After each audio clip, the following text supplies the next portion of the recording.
एक गरीब किसान की कहानी। गांव के एक कोने में एक गरीब किसान रामलाल अपने परिवार के साथ रहता था। रामलाल की जिंदगी का हर दिन संघर्ष से भरा होता था।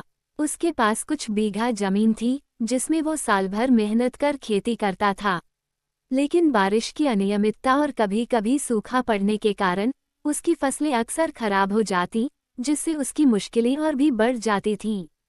रामलाल का परिवार छोटा था, उसकी पत्नी, एक बेटा और एक बेटी। वो चाहता था कि उसके बच्चे पढ़ लिखकर एक अच्छी जिंदगी जिएं, लेकिन गरीबी के कारण ये सपना भी धीरे धीरे धुंधला पड़ता जा रहा था। खेती से जो थोड़ी बहुत आमदनी होती, वो परिवार का पेट भरने और बच्चों की पढ़ाई के लिए काफी नहीं थी। फिर भी रामलाल ने कभी हार नहीं मानी और न ही अपने बच्चों को हार मानने दी। एक बार जब गांव में भारी सूखा पड़ा तो रामलाल की फसलें पूरी तरह बर्बाद हो गईं। उधार का बोझ बढ़ने लगा और उसकी आर्थिक स्थिति और भी खराब हो गई। मजबूरन उसे अपने खेत गिरवी रखने पड़े। रामलाल ने उम्मीद का दामन थामे रखा और किसी तरह परिवार का पेट पालता रहा। उसी दौरान सरकार ने गांव में किसानों के लिए एक नई योजना की घोषणा की, जिसमें किसानों को कम ब्याज पर कर्ज और नई खेती की तकनीकें सिखाई जा रही थीं।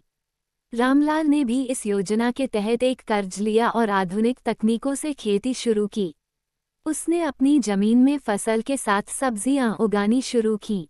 इस बार मौसम भी उसका साथ दे रहा था और फसल अच्छी हुई।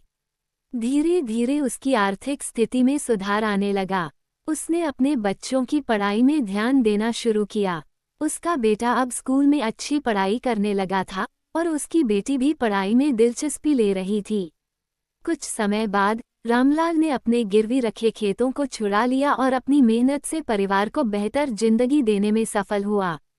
रामलाल की कहानी हमें सिखाती है कि जीवन में कठिनाइयां आती हैं, लेकिन मेहनत और दृढ़ निश्चय से हर मुश्किल को पार किया जा सकता है। मेरी कहानी कैसे लगी कमेंट कीजिएगा और अच्छी लगी तो लाइक शेयर और सब्सक्राइब कर दीजिएगा।